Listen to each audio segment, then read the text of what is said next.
Muy buenas tardes a todos. A continuación tengo el gusto de presentarles algunas preguntas y respuestas que han sido eh, generadas y construidas a través de las sesiones de clase de Cultura, Pedagogía y Educación.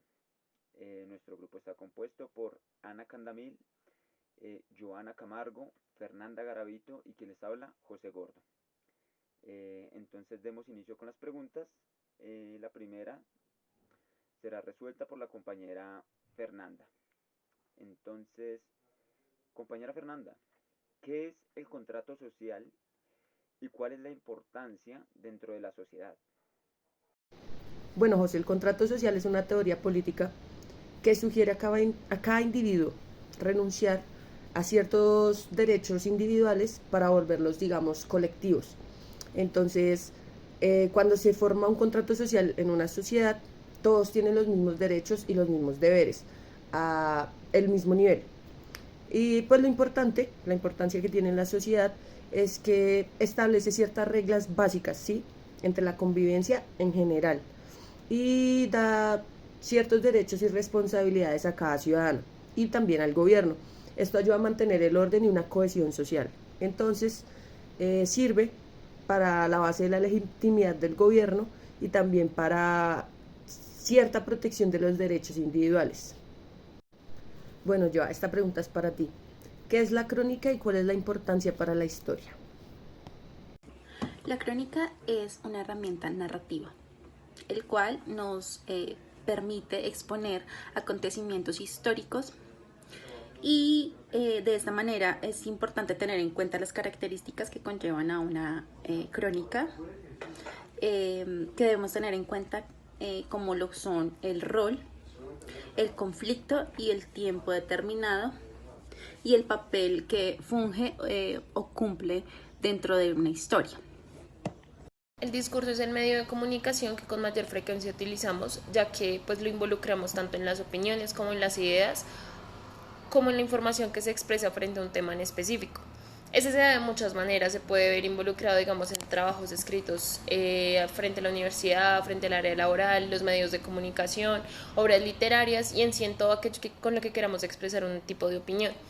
A través de los discursos se pueden organizar ideas de percepción frente al mundo o la realidad en la cual estamos inmersos. Un ejemplo es como los discursos políticos, ya que en estos afectan como tal la opinión pública que tiene la comunidad frente pues, a esa temática. Se utilizan también como una herramienta de resistencia o empoderamiento frente a un poder ya establecido tanto político como social.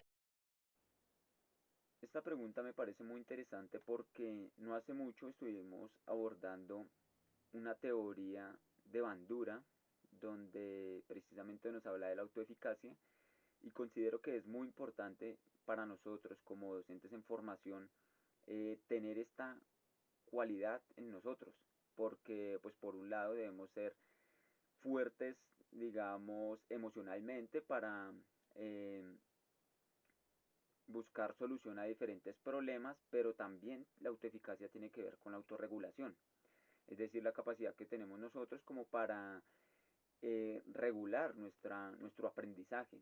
Entonces, dentro de la clase, evidencio mucho estas dos aspectos porque el profesor nos comparte teorías, conceptos, historias que son muy llamativas de por sí, lo tienen a uno entretenido y expectante de diferentes acontecimientos que han sucedido en el transcurso de la historia, pero el docente en ocasiones no, no da toda la información, a veces deja en el aire algunas palabras, algunos libros, algunas pinturas, obras musicales, arte, que hacen referencia a la cultura y que nos evoca en nosotros pues ese interés, esa motivación, esas ganas de ir a investigar, ir a saber más sobre ello. Entonces veo relacionado en este campo, en este aspecto, la autoeficacia y la autorregulación. Y considero que son importantes para nosotros como docentes, al igual que generar en nuestros estudiantes estas capacidades. Como quinta y última pregunta, nos gustaría responder a qué es cultura y qué tipos de cultura se han abordado durante las diferentes sesiones de clase. a lo cual me gustaría empezar diciendo que la cultura es todo aquello que no es natural, es decir, son todas las invenciones que ha hecho el ser humano, ya sean tangibles o intangibles, que permiten construir sociedad.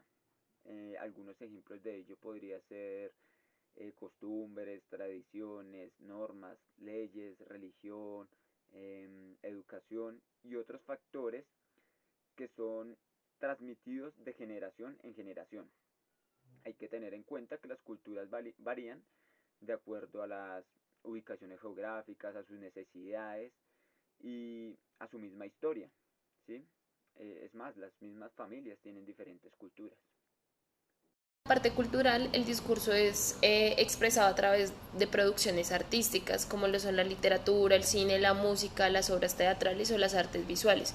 Digamos que en estos se ve reflejados como discursos existenciales, pero a través de estas interpretaciones lo que se trata es de dar como un cuestionamiento que genere una reinterpretación, que genere ciertos cambios de contexto para darnos unas perspectivas diferentes a las que ya tenemos frente a la evolución o a la diversidad cultural que conocemos. Bueno, cuando hablamos de la cultura popular, decimos que son manifestaciones culturales producidas y consumidas por los sectores de la sociedad menos instruidos, en un sentido académico tradicional. Es decir, son creaciones lingüísticas, artísticas, sociales, deportivas y de todo tipo, surgidas en las llamadas clases populares. Este tipo de cultura popular es producida y consumida por las élites. Bueno, cuando hablamos de una cultura tradicional es todo lo contrario a lo que nos habla Candamil. Esta se caracteriza por no traspasar fronteras, es decir, se hace propia de ciertos territorios y espacios individuales donde es solo cultura de ahí, o sea, no hace parte de la cultura de otros grupos. Y esto constituye aspectos propios, característicos y únicos de esa sociedad. Con esta pregunta damos por concluida nuestra entrevista, agradeciendo a nuestras compañeras y esperando, pues posiblemente, abordar nuestras preguntas durante las sesiones de clase para conocer las diferentes ideas y pensamientos que tienen nuestros compañeros con respecto a los temas abordados. Muchas gracias a todos, hasta luego.